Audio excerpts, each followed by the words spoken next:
नमस्कार.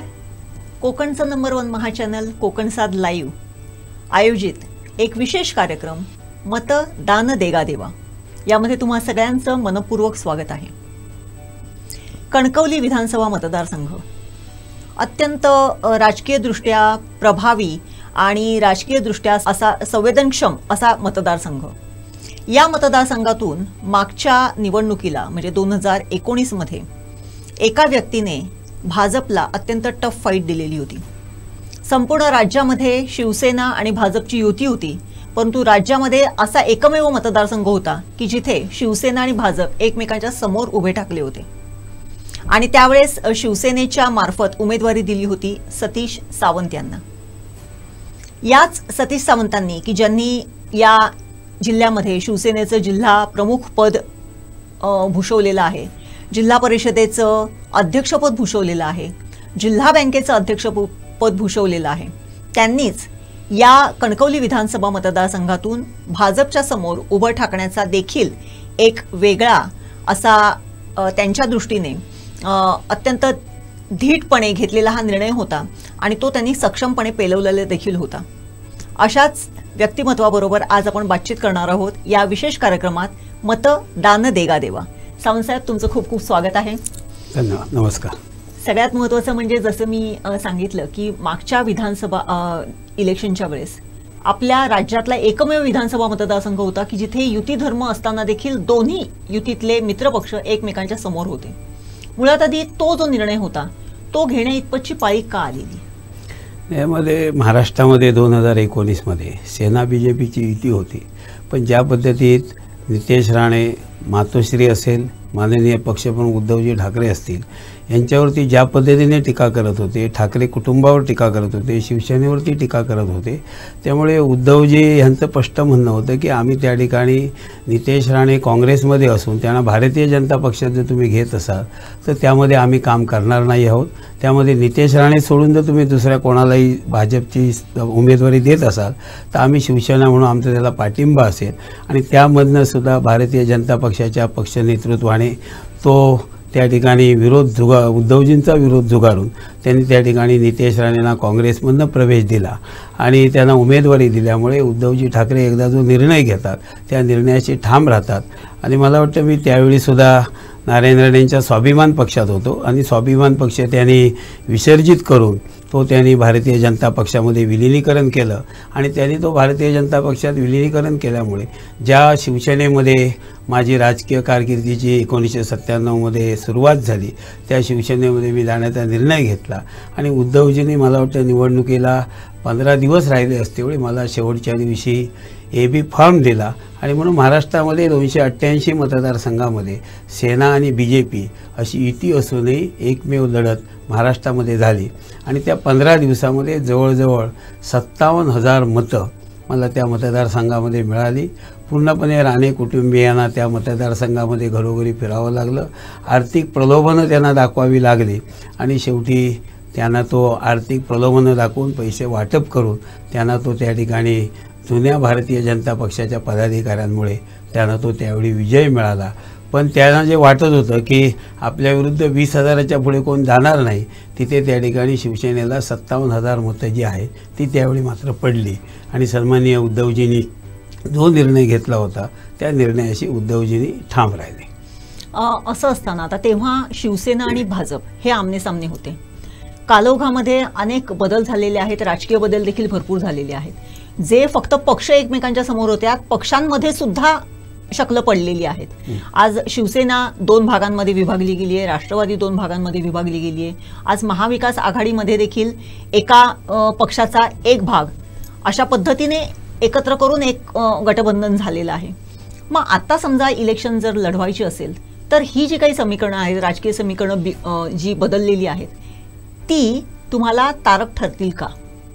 ह्याच्यामध्ये आज काही गोष्टी ज्या आहेत, आज वेगवेगळे पक्ष जे आहेत, शिवसेना असेल, आज राष्ट्रवादी असेल, यामध्ये शरद पवार आणि अजित पवार असे 2 गट झालेले आहेत. शिवसेनेमध्ये उद्धवजींची शिवसेना आणि एकनाथ शिंदे यांची शिवसेना झाली आहे. पण कणकवली विधानसभा मतदारसंघामध्ये ज्या पद्धतीने शिंदे सेना फोफावली पाहिजे होते, त्या पद्धतीने नगण्य प्रमाण त्यांचं आहे. राष्ट्रवादीसुद्धा असेल, मला वाटतं काही अजित पवारांचीसुद्धा त्या ठिकाणी त्या पद्धतीने फूट जरी असेल तरी आज शरद पवारांना मानणारे, उद्धवजींना मानणारे, बाळासाहेबांना मानणारे जे मतदार जे आहेत ते मतदार मात्र कणकवली विधानसभा मतदारसंघामध्ये आहेत. आणि एकंदरीत महाराष्ट्रामध्ये आज जी परिस्थिती निर्माण झालेली जी आहे त्यामध्ये आज वेगवेगळ्या प्रकारचे शेतकऱ्यांचे प्रश्न असतील, ह्या कोकणातले प्रश्न असतील, जी आज कामं कणकवली मतदारसंघामध्ये निकृष्ट दर्जाची कामं होतात. आज तरळा ते गगनबावडा नॅशनल हायवे आहे, आज जवळजवळ 7 महिने तो नॅशनल हायवे कामाच्या नावाखाली बंद आहे. ह्या मतदारसंघामध्ये पैसे आणल्याचा दावा या ठिकाणी नितेश राणे करतायत, करोडो रुपये आणल्यात. पण आज प्रत्येक गावामध्ये जर तुम्ही गेलात तर आजही रस्त्यांचं खड्ड्यामय साम्राज्य झालेलं आहे. फोंडा उंबर्डे तुमचा स्टेट हायवे असेल, कोणत्याही रस्त्याने तुम्ही कणकवली मतदारसंघात जा, कामं आज निकृष्ट दर्जाची झालेली आहे. भुईबावड्या घाटासारखे आज असलेल्या संरक्षण भिंतीसुद्धा पडलेल्या आहेत. म्हणजे एकंदरीत जे काही विषय जे आहेत, आज मला वाटतं धरणाची कामंसुद्धा कणकवली मतदारसंघामध्ये मला वाटतं आज बंद आहेत. आज मोबदला शेतकऱ्यांचा मिळालेला नाही आहे. नरडेवे धरण 1999ला चालू झालं आहे, आजही लोकांना मोबदला त्याचा पूर्णपणे मिळाला नाही. लोक नाखुश आहेत. एकंदरीत त्या कणकवली मतदारसंघामध्ये जरी लोकसभेला जरी मताधिक्य आज भारतीय जनता पक्षाला मिळालं असेल, हे कशामुळे मिळालं हे सर्व जनतेला ज्ञात आहे. सत्तेतून पैसा आणि पैशातून सत्ता हे निकृष्ट दर्जाची कामं करून त्या टक्केवारीतून मतदारांना पैसे वाटणं आणि मतं मिळवणं हा एक कलमी कार्यक्रम भारतीय जनता पक्षाला झालेला आहे. आणि त्यातनं सुद्धा ह्या कणकवली मतदारसंघामध्ये आमच्या प्रामाणिक कार्यकर्त्यांमुळे प्रामाणिक मतदारांपर्यंत आम्ही जवळजवळ आज जी 2014मध्ये आज शिवसेनेची मतं 12,000 होती, आज आम्ही त्या ठिकाणी 52,000पर्यंत आम्ही पोचलेलो आहोत.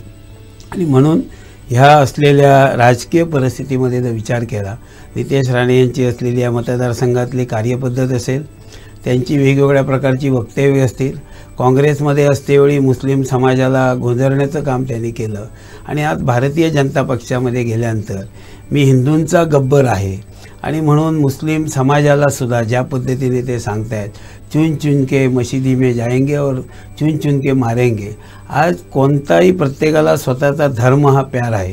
याचा अर्थ माझा धर्म मला जरी प्रिय असेल तरी दुसऱ्या धर्माच्या लोकांचा द्वेष करणं हे माझं त्या ठिकाणी काम नाही. आणि ज्या पद्धतीने मी हिंदूंचा नेता आहे आणि भारतीय जनता पक्षाकडनं आपल्याला मंत्रिपद मिळालं पाहिजे आणि म्हणून त्यासाठी मुस्लिम समाजाला शिव्या देणं, मुस्लिम समाजाचा द्वेष करणं, फडणवीसांना बरं वाटेल, माझा बॉस सागर बंगल्यावरती आहे, अशा प्रकारची वक्तव्य करून वरिष्ठांना खुश करण्यासाठी वक्तव्य करतायत. त्याचवेळी जनतेच्या मनामध्येही नाराजी आहे. कालसुद्धा जो छत्रपती शिवाजी महाराजांचा राजकोटला जो किल्ला पडला त्याच्यामध्ये जी राणे कुटुंबियांची भूमिका असेल, नितेश राणेंची जी भूमिका जी आहे, जया आपटेबद्दल त्यांचा जो आहे, त्यांच्या कुटुंबियांसोबत नितेश राणेचा फोटो आज त्या ठिकाणी जया आपटेबरोबर आहे.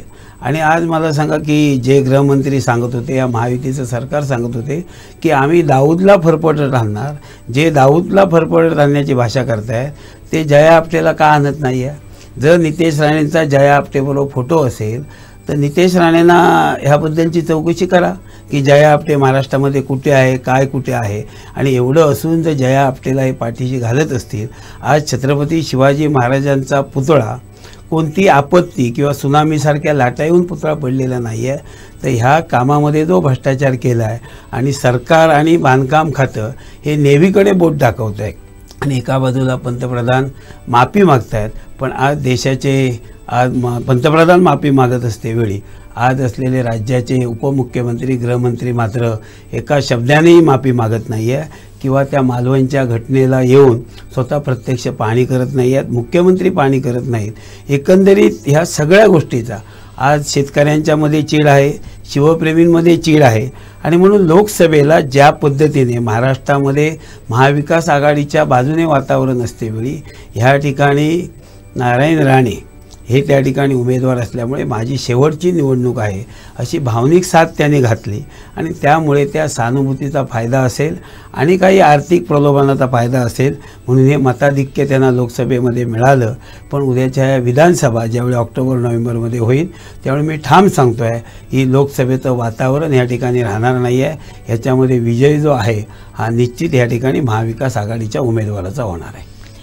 राजकीयदृष्ट्या जी काही मतं आहेत ती तुम्ही सांगितलीतच, परंतु आपण जिल्हा बँकेचं अध्यक्षपद बरीच वर्ष भूषवलेलं आहे. शेतकऱ्यांसाठी काम करणं हे तुम्ही आत्ता म्हणजे बऱ्यापैकी शेतकऱ्यांच्या प्रश्नांशी तुम्ही निगडीत आहात. विशेषतः काजू बागायतदार जे आहेत त्यांचा प्रश्न तुम्ही बऱ्यापैकी लावून धरलेला आहे. या सगळ्या पार्श्वभूमीवरती जर कणकवली विधानसभा मतदारसंघाचा जर विचार केला तर एका बाजूला हे काजू बागायतदार शेतकरी आहेत, कारण जो सह्याद्रीचा पट्टा आहे, सह्याद्रीच्या पायथ्याचा जो पट्टा आहे तिथे बऱ्यापैकी काजू बागायतदार आहेत.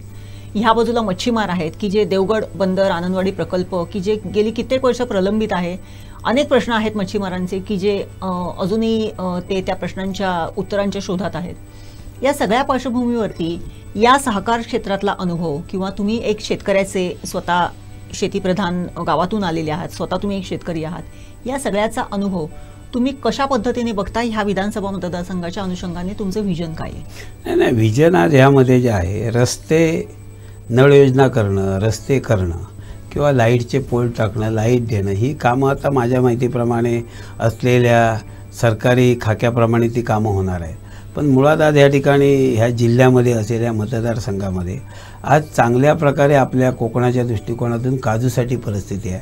आज काजूला हमीभाव मिळत नाही. सातत्याने मी जिल्हा बँकेत अध्यक्ष असतेवेळी यासाठी मी लढाई केली किंवा ह्या काजूला GI मानांकन मिळावं.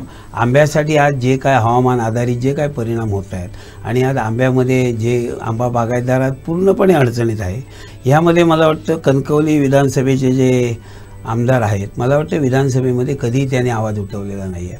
त्यांच्या कर्जमाफीबद्दल 1-2 वेळा त्यांची वक्तव्य मी पाहिली की मी त्यांना कर्जमाफी करून देणार आहे. फक्त सवंग लोकप्रियता घेणं आणि स्टंटबाजी करणं हे तिथल्या आमदारांचं काम आहे. पण मला सांगा कणकवली मतदारसंघातील आज जे तरुण आहेत हे मुंबईला का जात आहेत? आज मला सांगा राणे कुटुंबीय 32 वर्ष या जिल्ह्यात आहे. 32 वर्ष जिल्ह्यात असतेवेळी आज मुंबईवरनं तुम्ही निवडणूक लढवण्यासाठी या जिल्ह्यामध्ये आलात. पण इथला तरुण तुम्ही जसे मुंबईवरनं इथे आलात हे येऊनही इथला तरुण मात्र आजही मुंबईला जातो आहे. तो मात्र इथे थांबत नाही आहे. म्हणजे तुम्ही जे सांगता की मी जिल्ह्याला करोडो रुपये आणले, विकास आणलं, कोणती धरणं तुम्ही पूर्ण केली आहेत? आज शेती दुपिकी होण्यासाठी तुमचं काम नाही आहे. काजूसाठी तुम्ही कोणत्याही प्रकारचं शेतकऱ्यांसाठी ठोस काम केलेलं नाही आहे. आंब्यासाठी तुम्ही काम केलेलं नाही आहे. आज ऊस उत्पादक शेतकरी, मी आजही सांगतोय 2007मध्ये जिल्हा बँकेचा अध्यक्ष झालो त्यावेळी साधारण 7,000 टन हे ऊसाचं त्या ठिकाणी टन उत्पादन होतं. मला वाटतं मी ज्यावेळी जिल्हा बँकेचं अध्यक्षपदावरनं हे होत असतेवेळी साधारण त्या कालावधीमध्ये 1,10,000 टनापर्यंत हे उत्पादन गेलेलं होतं आणि मला वाटतं आता ते 40,000-45,000वरती आलेलं आहे. मला सांगा नितेश राणे कालच्या 2019मध्ये सांगितलं होतं मी ऊसाचा कारखाना काढणार, आता सांगतायत इथेनॉलचा काढणार आहेत. कोणते व्यवसाय तुम्ही ह्या ठिकाणी आणले आहेत? या ठिकाणी असणारे आज काही जे तरुण आहेत आज स्वतःच्या पायावर, त्यांच्या पक्षाचे असू दे, आमच्या कोणत्याही पक्षाचे असू दे, स्वतः त्या ठिकाणी चिऱ्याचा असेल, वाळूचा असेल, कासारड्यासारख्या सिलिकाचा सुद्धा व्यवसाय काही उद्योजक करत आहेत. पण त्याच्यामध्ये एकच आहे की माझ्या पक्षाचं काम केलं नाही तर मी तुम्हाला त्या ठिकाणी दंड भरावा तुम्हाला लागेल. एक उदाहरण सांगतो तुम्हाला की 19मध्ये त्या ठिकाणी संजय आगरे आमच्या पक्षामध्ये होते किंवा आमच्या पक्षात शिवसेनेमध्ये होते आणि ज्यावेळी सत्तांतर झालं त्यावेळी त्यांची तक्रार करून त्यांना त्या ठिकाणी 30 कोटीपर्यंत दंड कसा बसेल. म्हणजे ह्या ठिकाणी पक्षीय राजकारण करणं म्हणजे एखाद्या उद्योजकाला, एखाद्या तरुणाला त्याच्या 2 हाताला काम देणार नाही तर तो त्या ठिकाणी कसा अडचणीत येईल आणि माझ्या पक्षाचं काम कसं करेल यासाठी नितेश राणेंचं युवरचना कायम चालू असते. आणि म्हणून हे सर्व प्रश्न आहेत. भात उत्पादक शेतकरी, आज भाताचा उत्पादन खर्चसुद्धा निघत नाही आहे. आज महिलांना, आज मला सांगा महिलांना जे काही बचत गट आहेत आज त्यांनी सांगितलं होतं की आम्ही महिलांसाठी गारमेंट करतो आहे, महिलांना कोकणातले आंबा, काजू, फणस आणणार, महिला इथे ओसरगावला घेऊन येणार आणि मग आम्ही त्याच्यामध्ये महिलांना रोजगार देणार. आजही ओसरगावचं महिला भवन जे आहे उद्योग त्यांचे आज बंद झालेले आहेत. आज मला सांगा कोणता व्यवसाय असा चालू आहे की आज काजू असेल, आंबा असेल, भात असेल, जी फळपिकं होत आहेत कोणतीही प्रोसेसिंग युनिट कणकवली मतदारसंघामध्ये मोठ्या प्रमाणात चालू नाही. मग मला सांगा, रोजगार तुम्ही देणार नसतील तर इथले तरुण आज मुंबईला जात आहेत. आणि म्हणून तुम्ही जर सांगत असाल की शासकीय पैसे मी रस्त्यासाठी आणले आणि त्यातनं मी रस्ते केले, त्यातनं मी काही धरणांना पैसे आले पण धरणं पूर्ण झालेली नाहीत, हे तुमचं विजन असू शकत नाही. माझं विजन आहे इथल्या महिलांना, इथल्या बेरोजगारांना, इथला शेतकरी आर्थिक सक्षम होईल, ह्या दृष्टिकोनातून माझं विजन राहील की आज असलेला प्रत्येक कुटुंबाच्या घरामध्ये प्रत्येक कुटुंब आर्थिक सक्षम होईल, हे माझं विजन आहे. आणि हे विजन पूर्ण करण्यासाठी मी विधानसभा लढवण्याचा निर्णय किंवा निर्धार 19मध्ये केला. आजही मी तशाच पद्धतीने निर्णय किंवा निर्धार केलेला आहे. आणि पक्षाने ह्याचा जर विचार केला माझ्याबद्दल तर निश्चित सांगतो की मला उद्या ह्या सिंधुदुर्ग जिल्ह्यातील कणकवली मतदारसंघातील जनतेने मला जर निवडून दिलं तर मी सांगतो की माझं विजन रस्ते आणि ह्या ठिकाणी पाणी इथपर्यंत मर्यादित न राहता सर्व जे घटक जे आहेत त्या सर्व घटकांना रोजगार मिळेल आणि ह्या मतदारसंघातील प्रत्येक घटक आर्थिक सक्षम होईल, या दृष्टिकोनातून माझं त्या ठिकाणी सार्वजनिक कामकाज असेल. आणि शैक्षणिकदृष्ट्या इथल्या लोकांना, मुलांना चांगलं शिक्षण मिळेल आणि चांगलं शिक्षण घेऊन भविष्यामध्ये ज्या क्षेत्रात नोकऱ्या उपलब्ध आहेत त्या क्षेत्रामधील त्यांना शिक्षण मिळावं आणि ती बेरोजगार राहणार नाही, अशा दृष्टिकोनातून शिक्षणासाठी प्रबोधन करून आज त्यांना चांगल्या नोकऱ्या देण्याच्या दृष्टिकोनातून मी प्रयत्न करेन.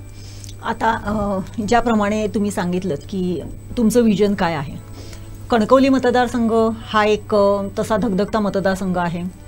त्याचप्रमाणे इच्छुकही तिथे भरपूर आहेत. आघाडीच्या मध्ये काय होतंय हे अजून आपल्या ह्या मतदारसंघासाठी जे काय होते ते अद्याप ठरलेलं नाही आहे. ती जागा शिवसेनेला मिळेल की राष्ट्रवादीला मिळेल की काँग्रेसला मिळेल ह्याच्यावरती अजून मतमतांतर आहेत.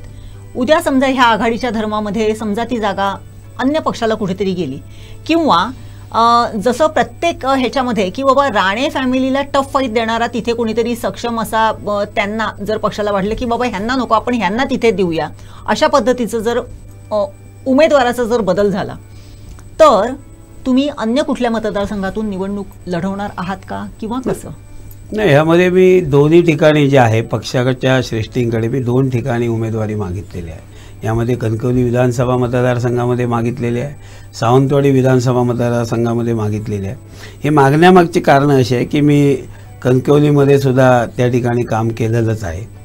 जरी माझा तो जन्म तालुका असला तरी त्यामध्ये जर काही आमची राजकीय गणितं जी आहेत त्या दृष्टिकोनातून त्याने जर त्या ठिकाणी पक्षाने सांगितले की बाबा कणकवलीमध्ये तुम्हाला देतो तरी माझी लढण्याची तयारी आहे. आणि सावंतवाडीमध्ये सुद्धा मी त्या ठिकाणी मागणी केलेली आहे. आणि सावंतवाडीमधल्या असलेल्या शिवसेनेच्या 3 तालुक्यातल्या पदाधिकाऱ्यांनी त्याला संमती दिली आणि पक्षश्रेष्ठीने जर सांगितली तुम्ही कणकवलीऐवजी सावंतवाडी लढवा तर निश्चित मी सांगेन की मी आज जे काही 15 वर्ष सहकार क्षेत्रात काम केलं आहे, जिल्हा बँकेचा अध्यक्ष म्हणून 8 वर्ष काम केलं आहे, संचालक म्हणून 15 वर्ष काम केलं आहे आणि विशेषतः 2002 ते 2019 जवळजवळ मला वाटतं 17 वर्ष मी जिल्हा परिषदेमध्ये सदस्य म्हणून काम केलं आहे. एक गटनेता म्हणून काँग्रेसचं त्या ठिकाणी काम केलेलं आहे, जिल्हा परिषद अध्यक्ष म्हणून काम केलं आहे. आणि आज जिल्हा परिषदेमध्ये ज्या काही शेतकऱ्यांच्या योजना ज्या वेगवेगळ्या आलेल्या आहेत हे मला वाटतं मी काय सांगण्याची गरज नाही, सभागृहामध्ये माझं काम वृत्तपत्राच्या माध्यमातून या जिल्ह्यातील जनतेने पाहिलेलं आहे. उलट ह्या सावंतवाडी मतदारसंघामध्ये सहकार क्षेत्रामध्ये मी कणकवली मतदारसंघापेक्षा सुद्धा जास्त काम केलेलं आहे. इथे काजू उत्पादक कंपनी मी 300 लोकांची ह्या मतदारसंघामध्ये जिल्हा बँकेच्या माध्यमातून स्थापन केलेली आहे. वेगवेगळी काजूची युनिट आहे, काजू उत्पादक शेतकरी असतील किंवा कर्जाच्या संदर्भात असेल, काजू अनुदानाबद्दल असेल, पीक विम्याबद्दल असेल किंवा तुमच्या दुग्ध व्यवसायाबद्दल असेल, ह्या क्षेत्रामध्ये मी जसं जिल्ह्यामध्ये काम केलं आहे तसं ह्याही मतदारसंघामध्ये काम केलं आहे. आज मला प्रत्येक कार्यकर्ता जसा कणकवली विधानसभा मतदारसंघातल्या कार्यकर्त्याची माहिती मला आहे तशी सावंतवाडी विधानसभा मतदारसंघामधली माहिती मला पूर्णपणे आहे. आणि निश्चित मला वाटतं की ज्या ज्या कार्यकर्त्यांनी आणि जनतेने माझं काम पाहिलं आहे त्या ठिकाणी निश्चित मी जरी मला पक्षाने सावंतवाडी दिली आणि सावंतवाडी दोडामार्ग वेंगुर्ल्याच्या पदाधिकाऱ्यांनी त्याला संमती दिली, तर मला वाटतं पक्ष दोन्हीपैकी जिथे मला सीट देईल त्या ठिकाणी चांगल्या पद्धतीने मी ही सीट लढवणार, कार्यकर्त्यांना विश्वासात घेऊन. आणि ह्यावेळी मी विजयी होण्यासाठीच मी निवडणूक लढवण्याचा निर्धार त्या ठिकाणी केलेला आहे. कारण कोणत्याही व्यक्तीच्या जीवनामध्ये अपयशानंतर त्याला यशच येतं. अपयश 2019मध्ये मला 15 दिवस कमी कालावधी होता. मला मोठ्या विधानसभा निवडणूक लढवण्याचे डावपेचामध्ये किंवा कालावधी कमी मिळाला, पण आता मला ही 5 वर्ष मला मिळालेले. आजही मी जरी बँकेत नसलो किंवा सत्तारूढ पक्षात नसलो तरी आजही मी शेतकऱ्यांचे प्रश्न या ठिकाणी मांडतो आहे. आजही मला शेतकरी माझ्याशी संपर्क साधत आहेत. कोणत्याही अडचणी असल्या तरी त्या सर्वसामान्य लोकांच्या पाठीशी मी उभा राहतो आहे आणि ते प्रश्न सोडवण्याचं काम करतो आहे. आणि त्याच्यामुळे मला खात्री आहे की मला कोणताही मतदारसंघ पक्षाने दिला तर मी त्या ठिकाणी निश्चित विजयी होण्यासाठी निवडणूक मी लढवण्याचा, मग कणकवली असेल किंवा सावंतवाडी, दोनपैकी कुठेही मी या ठिकाणी निवडणूक लढवण्याचा निर्धार आमच्या पक्षाचे नेते सन्माननीय विनायक राऊत असतील आणि पक्षश्रेष्ठ आमचे प्रमुख उद्धवजी ठाकरे असतील, युवासेनेचे आदित्यजी असतील, यांच्याजवळ मी माझी या ठिकाणी मनोगत व्यक्त केलेलं आहे. हे सगळं करताना आता जसं तुम्ही म्हणालात की कणकवली, सावंतवाडी मतदारसंघामध्ये देखील लढण्याची तुम्ही इच्छुकता दर्शवलेली आहे. सावंतवाडी विधानसभा मतदारसंघाची परत राजकीय समीकरणं वेगवेगळी आहेत. इथले जे विद्यमान आमदार आणि विद्यमान शालेय शिक्षण मंत्री दीपक केसरकर आहेत, त्यांचं इथे गेली कित्येक वर्षाचं एक जुळलेलं एक समीकरण आहे. त्याला कशा पद्धतीने तुम्ही छेद देऊ शकाल? आज दीपक केसरकर यांचे ह्या ठिकाणी जरी जुळलेलं असेल तरी आज 15 वर्षामध्ये जो रिझल्ट ह्या मतदारसंघामध्ये पाहिजे, आज मला सांगा त्यांचेच गेळ्याचे सांगतायत की केसरकरनी ह्या गावात येऊ नये. कबुलातदार चौकुळमध्ये सांगतायत, सावंतवाडीच्या आत त्यांनी सांगितलं. प्रत्येक निवडणुकीमध्ये ते लाखामध्ये कधी बोलत नाही, कोट्यावधीच्याच सगळ्या त्यांच्या वल्गना असतात. इकडे कोट्यावधी, तिकडे कोट्यावधी. आज मला सांगा आंबोली घाट सातत्याने 15 वर्ष पडतो आहे. आज त्यांनी सांगितलं मी आंबोली घाटाला पर्यायी रस्ता देणार. आज 15 वर्षात ते करू शकले नाही आहेत. कोणती धरणं त्या ठिकाणी पुरी झाली आहेत? आज ते मला वाटतं ग्रामविकास मंत्री होते, अर्थमंत्री होते. तुम्ही रस्त्यासाठी पैसे आणले म्हणजे विकास नाही आहे. आज इथल्या सावंतवाडी मतदारसंघामधला रोजगार, आज मला वाटतं मायनिंगसुद्धा, आज जे काय मायनिंग करतायत या मायनिंगमधनं ठराविक लोकांना काही मायनिंग मिळतं का? बेरोजगार लोकांना मायनिंगमधनं तुम्ही उभे केले नाहीत. तर आज या ठिकाणी काजू आहे, आंबा आहे. ह्याच्यामध्ये काजूसाठी सांगितलं तुम्ही आम्ही तुम्हाला 135 रुपये रेट देऊ. महिलांना या ठिकाणी जे सांगतायत की आम्ही रोजगार देऊ. निवडणुका आल्या की मग त्यांना देवदर्शन असेल किंवा त्या बचत गटाच्या माध्यमातून कोणत्या बचत गटांचे तुम्ही उद्योग आज उभे केले? आज ज्या काय गोष्टी आहेत, आज दीपक केसरकर यांनी 15 वर्षात जी आश्वासनं दिलेली आहे, त्यांनी सांगितलं मी सेटअप बॉक्सचा कारखाना या ठिकाणी काढणार, चष्म्याचा कारखाना काढणार. एक उदाहरण सांगतो, उषा इस्पात त्यांच्याच कारकिर्दीत बंद झालं. मी सर्व गोष्टीचा जर विचार केला तर आज केसरकर साहेबांनी ज्या काही गोष्टी सांगितल्या आहेत त्या गोष्टीची पूर्तता झालेली नाही आहे. आज जी म्हणतो आहे की त्यांच्या कार्यकर्त्यांमध्ये त्यांच्या असलेल्या याच्यामध्ये नाराजी आहे. त्यांनी सांगितलं की 2009मध्ये ते काँग्रेससोबत राष्ट्रवादीसोबत निवडणूक त्यांनी लढवली. मी साक्षीदार आहे. राणेसाहेबांजवळ तिकीट मागण्यासाठी ते सातत्याने येत होते की पवारसाहेबांना फोन करा, आणि त्यावेळी मी साक्षीदार आहे. ते राणेसाहेबांनी सांगितलं म्हणूनच पवारसाहेबांनी त्यावेळी राष्ट्रवादीचं तिकीट सन्माननीय केसरकर साहेबांनी दिलं. 2014मध्ये ह्याच दीपक केसरकरांनी राणेसाहेबांची साथ सोडली. दहशतवादी म्हणून त्यांचा उल्लेख केला. राणे कुटुंबियांना सांगितलं ते दहशतवादी आहेत, त्यांच्या मुलाचा मी प्रचार करणार नाही. आणि त्याच्यानंतर त्यांनी राष्ट्रवादी सोडली आणि शिवसेनेमध्ये प्रवेश केला. शिवसैनिकांनी काम केलं. त्याच्यानंतर 14 ते 19 त्यांना मंत्रिपद मिळालं, पालकमंत्रीपद मिळालं. काय असं वेगळं काम मला सांगा जिल्ह्यामध्ये झालं, या मतदारसंघामध्ये झालं? त्यानंतर 19 नंतर त्यांना मंत्रिपद मिळालं नाही, ते नाराज झाले. आणि 2.5 वर्षानंतर जुलै 22मध्ये त्यांनी त्या ठिकाणी पक्ष ज्यावेळी शिंदे फुटून बाहेर पडले त्यावेळी स्वतःच्या स्वार्थासाठी ते त्या ठिकाणी शिंदे सेनेत गेले, स्वतःला कॅबिनेट मंत्री झाले, आज शिक्षण मंत्री झाले. आज मला सांगा ते सांगतायत की DED आणि BEdची एवढी आंदोलनं ह्या जिल्ह्यामध्ये झाली. किती स्थानिकांना काल जवळजवळ 150 की 200 शिक्षकांची जिल्हा परिषदेमध्ये भरती झाली. 8 लोक फक्त स्थानिक आहेत. तुम्ही शिक्षण मंत्री म्हणून जिल्ह्यातील लोकांना न्याय देऊ शकला नाही. आमचं म्हणणं असं आहे की TET परीक्षा होत्या, का तुम्ही आग्रह कॅबिनेटमध्ये धरला नाही की जिल्ह्याप्रमाणे मेरिट व्हावं, कोकण विभागाप्रमाणे मेरिट व्हावं? आणि आज त्यांना सांगतायत की मी तुम्हाला जिल्ह्यामध्ये लावणार नोकरीला. कोणत्या आधारे तुम्ही लावणार आहात? एका जिल्ह्यासाठी शिक्षक भरतीचा वेगळा नियम तुम्हाला त्या ठिकाणी करता येत नाही. फक्त दिशाभूल करणं, वेळ मारून नेण्याचं काम करणं आणि सांगणं की मी मतदारांना देईन. काजूच्या उत्पादक शेतकऱ्यांना सांगितलं ना 135 रुपये रेट देणार. आजही 10 रुपये किलोला अनुदान ते आज देऊ शकलेले नाही आहे. हा महिना दुसरा काजू हंगाम उद्याच्या डिसेंबर जानेवारीपासून चालू होईल. मग मला सांगा, ह्या 15 वर्षामध्ये दीपक केसरकरांना मंत्रिपद मिळाली, आमदार झाले, 2 वेळा पालकमंत्री झाले, कॅबिनेट मंत्री झाले. आज जिल्ह्यातील जनतेच्या राहणीमानामध्ये काय फरक झाला? सिंधू चांदा ते बांधा योजना सांगतायत, योजना खरंच चांगली आहे, लोकांची दरडोई उत्पन्न वाढण्यासारखी योजना आहे. पण मला सांगा, किती महिला आर्थिकदृष्ट्या सक्षम उभी राहिले आहेत? त्यांनी सांगितलं मी दुधासाठी असं करीन, कुक्कुटपालनचं करीन. आज मग परजिल्ह्यातून का कोंबड्या येत आहेत, का अंडी येत आहेत, ह्याचं उत्तर त्यांनी द्यावं. मग आज तुम्ही कोणाला ह्या 15 वर्षामध्ये त्यांनी सांगावं मी सावंतवाडीमध्ये हे उभं केलं, ते उभं केलं असेल. आज तुमचे नगरपालिकेचे प्रोजेक्ट किती भूमिपूजन झालेले, आज त्याची यादी माझ्याजवळ आहे. आजही ते प्रोजेक्ट बंद आहेत.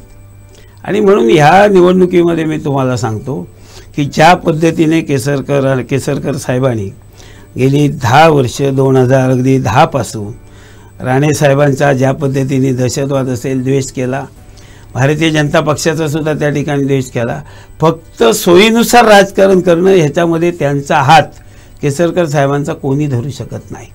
मला आज त्यांच्याबद्दल निश्चित आदर आहे की आदर आहे. पण आदर जरी असला तरी तुम्ही ज्या गोष्टी जनतेसाठी करायला पाहिजे, मला वाटलं होतं की चांदा ते बांधा सिंधुरत्न तुम्ही मोठ्या प्रमाणात काहीतरी लोकांचं दरडोई उत्पन्न वाढवा. पण आज त्याच्या 40 मीटिंग तुम्ही प्रशासकीय घेता, आजही प्रस्ताव पेंडिंग राहत आहे. आणि मग त्याच्या एवढ्या मिटिंगा घेऊन कुठे काय मला सांगा ह्याच्यामधनं आर्थिक बदल मला या योजनेमधनं दिसत नाही. कदाचित करोडो रुपये खर्च झाले असतील कागदोपत्री, पण मला प्रत्यक्ष वस्तू इथे सांगा की एवढी ह्या ठिकाणी महिला सक्षम झाल्या आहेत, तरुण सक्षम झाले आहेत. आज जे पर्यटनाचं सांगतोय, काय पर्यटनामध्ये कोणतं क्षेत्र आज मला सांगा? आंबोली, काय आंबोलीमध्ये सुविधा आहेत ह्यांच्या मतदारसंघामध्ये पर्यटनामध्ये? आज काही नाही. आज बघा मालवण मतदारसंघ वैभव नाईकांचा आहे. आज देवबाग तारकर्ली बघा, काढा पर्यटक, स्कुबा ड्रायव्हिंग असेल, वॉटर स्पोर्ट असेल, कशा पद्धतीने डेव्हलप झाल्या आहेत त्याचा तुम्ही विचार करा. इथे मग आंबोली आज मला सांगा पर्यटनदृष्ट्या काय तुम्ही आज केलं आहे? बऱ्यापैकी सांगितलं होतं, मला वाटतं तो कुठचा एक खेळ मी आणणार आंबोलीमध्ये, तो त्यांनी सांगितला. हां, साहसी खेळ. दुसरा तुमचा तो काही परदेशामध्ये असतो तो, म्हणजे बऱ्याचशा गोष्टी त्यांनी सांगितल्या आंबोलीमध्ये हे करीन. आज आंबोलीमध्ये पर्यटक जे आहे, महाबळेश्वर माथेरानंतर आंबोलीचं नाव घेतलं जातं. काय सुविधा दिल्या आहेत तुम्ही? आज पिण्यासाठी पाणी तिथे किंवा त्यांचा प्रश्न आज नाही सुटलेला. आज पर्यटकांना लागणारी 24 तास लाईट त्या रेस्टॉरंटला असेल, रिसॉर्टला असेल, आज तुम्ही लाईट देऊ शकत नाही. आज सुविधा, रस्ते चांगले नाही आहेत पर्यटन क्षेत्रामध्ये जायला. आज मला सांगा आरोंदा असेल, कुठचंही क्षेत्र तुम्ही त्या ठिकाणी समुद्र किनारा आहे का त्यांच्या ह्या मतदारसंघामध्ये वेंगुर्ल्यामध्ये? आणि म्हणून या सगळ्या गोष्टीचा मी सांगतो, मी ह्या जिल्ह्यामध्ये मी थेट काय आमदारकीला जात नाही आहे लढायला. मी जिल्हा परिषदेमध्ये 19 वर्ष काम केलं आहे किंवा 17 वर्ष काम केलं आहे, जिल्हा बँकेमध्ये काम केलं आहे. मला मच्छीमारांचे प्रश्न माहिती आहेत, शेतकऱ्यांचे प्रश्न माहिती आहेत, मला महिलांबद्दलचे प्रश्न माहिती आहेत, बेरोजगार युवकांबद्दलचे प्रश्न माहिती आहेत. शासनामध्ये जाऊन शैक्षणिकदृष्ट्या सुद्धा कोणत्या अडचणी या जिल्हा परिषद शाळेमध्ये आहेत. माध्यमिक शाळेचा एका मी प्रतीत यश अशा संस्थेचा अध्यक्ष आहे की ज्या संस्थेला आज जिल्ह्यातील एक आदर्श शाळा म्हणून 1 नंबरचं माझी शाळा सुंदर शाळा ह्याच्यामध्ये पारितोषिक मिळालं आहे. हे सगळे अनुभव माझ्या पाठीशी आहे. मला फक्त कुठलंही कणकवली मतदारसंघ असेल, सावंतवाडी मतदारसंघ असेल, ह्या मतदारांनी मला जर संधी दिली तर मी तुम्हाला सांगतो की माझ्या अनुभवाचा फायदा माझ्यापेक्षा जनतेला होईल, हा माझा विश्वास आहे. आणि मी निश्चित सांगतो की माझा जिल्हा परिषद मतदारसंघ हरकुळमध्ये ज्या पद्धतीने मी काम केलं आहे तशाच पद्धतीने मी काम ह्या कणकवली असेल, सावंतवाडी मतदारसंघामध्ये करेल. स्टंटबाजी आणि सवंग लोकप्रियतेसाठी थापा मारणं, घोषणा करणं हा माझा पिंडा नाही आहे. जी कामं होतील ती सांगणं आणि त्या कामाचा पाठपुरावा करणं आणि GR काय आहेत हे मला कोणी अधिकाऱ्यांनी सांगण्याची गरज नाही. कोणता GR येतो याचं मला पूर्णपणे नॉलेज मला आहे आणि त्यामुळे असलेल्या जनतेला कोणत्या GRचा वापर करायला पाहिजे आणि त्याचे प्रश्न सोडवायला पाहिजे ह्याचं ज्ञान मला असल्यामुळे मला वाटतं मी कुठच्याही प्रशासकीय यंत्रणेमध्ये कमी पडणार नाही आहे.